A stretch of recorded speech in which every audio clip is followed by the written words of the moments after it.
Now the Lord spoke to Moses and Aaron in the land of Egypt. This month shall be your beginning of months. It shall be the first month of the year to you. Speak to all the congregation of Israel, saying, On the 10th of this month, every man shall take for himself a lamb, according to the house of his father, a lamb for a household. And if the household is too small for the lamb, let him and his neighbor next to his house take it according to the number of the persons. According to each man's need, you shall make your count for the lamb. Your lamb shall be without blemish, a male of the first year. You may take it from the sheep or from the goats. Now you shall keep it until the 14th day of the same month. Then the whole assembly of the congregation of Israel shall kill it at twilight. And they shall take some of the blood and put it on the 2 doorposts and on the lintel of the houses where they eat it. Then they shall eat the flesh on that night, roasted in fire, with unleavened bread, and with bitter herbs they shall eat it. Do not eat it raw, nor boiled at all with water, but roasted in fire, its head with its legs and its entrails. You shall let none of it remain until morning, and what remains of it until morning you shall burn with fire. And thus you shall eat it, with a belt on your waist, your sandals on your feet, and your staff in your hand. So you shall eat it in haste. It is the Lord's Passover.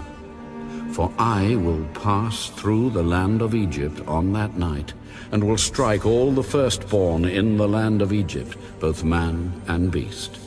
And against all the gods of Egypt I will execute judgment. I am the Lord.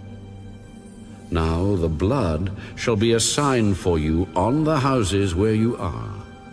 And when I see the blood, I will pass over you. And the plague shall not be on you to destroy you when I strike the land of Egypt.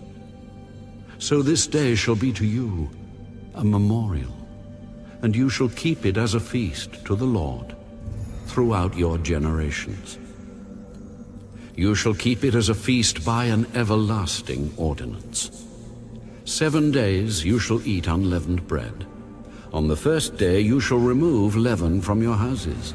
For whoever eats leavened bread from the first day until the 7th day, that person shall be cut off from Israel.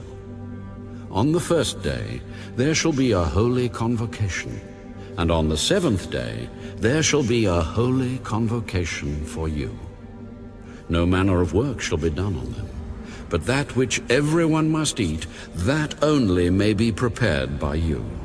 So you shall observe the feast of unleavened bread, for on this same day I will have brought your armies out of the land of Egypt. Therefore you shall observe this day throughout your generations as an everlasting ordinance. In the first month, on the 14th day of the month at evening, you shall eat unleavened bread until the 21st day of the month at evening. For 7 days no leaven shall be found in your houses, since whoever eats what is leavened, that same person shall be cut off from the congregation of Israel, whether he is a stranger or a native of the land. You shall eat nothing leavened. In all your dwellings you shall eat unleavened bread.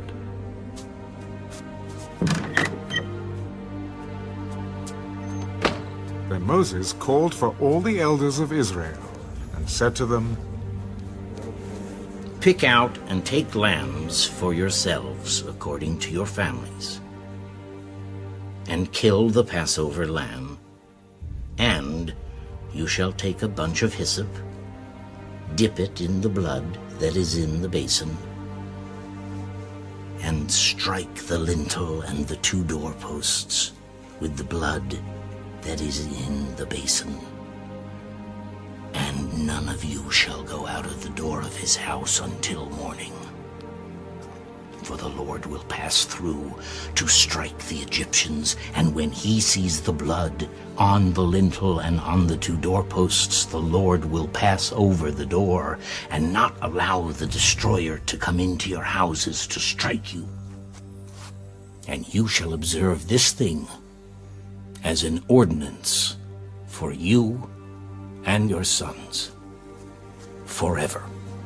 It will come to pass when you come to the land which the Lord will give you just as he promised, that you shall keep this service. And it shall be, when your children say to you, "What do you mean by this service?" that you shall say, "It is the Passover sacrifice of the Lord, who passed over the houses of the children of Israel in Egypt, when he struck the Egyptians and delivered our households." So the people bowed their heads and worshipped. Then the children of Israel went away and did so. Just as the Lord had commanded Moses and Aaron, so they did.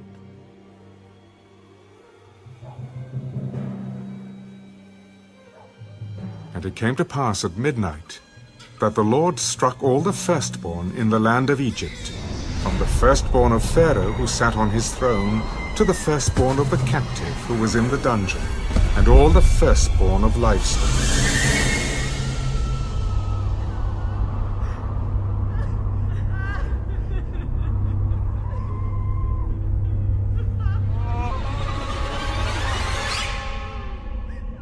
So Pharaoh rose in the night, he, all his servants, and all the Egyptians, and there was a great cry in Egypt, for there was not a house where there was not one dead.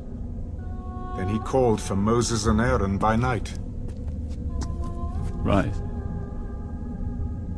Go out from among my people, both you and the children of Israel, and go. Serve the Lord as you have said. Also take your flocks and your herds, as you have said, and be gone. Bless me also. And the Egyptians urged the people that they might send them out of the land in haste, for they said, "We shall all be dead." So the people took their dough before it was leavened, having their kneading bowls bound up in their clothes on their shoulders. Now the children of Israel had done according to the word of Moses, and they had asked from the Egyptians articles of silver, articles of gold, and clothing. And the Lord had given the people favor in the sight of the Egyptians, so that they granted them what they requested. Thus they plundered the Egyptians. Then the children of Israel journeyed from Ramesses to Succoth, about 600,000 men on foot, besides children. A mixed multitude went up with them also, and flocks and herds, a great deal of livestock. And they baked unleavened cakes of the dough which they had brought out of Egypt, for it was not leavened, because they were driven out of Egypt and could not wait, nor had they prepared provisions for themselves. Now the sojourn of the children of Israel who lived in Egypt was 430 years. And it came to pass, at the end of the 430 years, on that very same day, it came to pass that all the armies of the Lord went out from the land of Egypt. It is a night of solemn observance to the Lord for bringing them out of the land of Egypt. This is that night of the Lord, a solemn observance for all the children of Israel throughout their generations. And the Lord said to Moses and Aaron, This is the ordinance of the Passover. No foreigner shall eat it, but every man's servant who is bought for money, when you have circumcised him, then he may eat it. A sojourner and a hired servant shall not eat it. In one house it shall be eaten. You shall not carry any of the flesh outside the house, nor shall you break one of its bones. All the congregation of Israel shall keep it. And when a stranger dwells with you and wants to keep the Passover to the Lord, let all his males be circumcised, and then let him come near and keep it. And he shall be as a native of the land. For no uncircumcised person shall eat it. One law shall be for the native born and for the stranger who dwells among you. Thus all the children of Israel did, as the Lord commanded Moses and Aaron, so they did. And it came to pass, on that very same day, that the Lord brought the children of Israel out of the land of Egypt, according to their armies,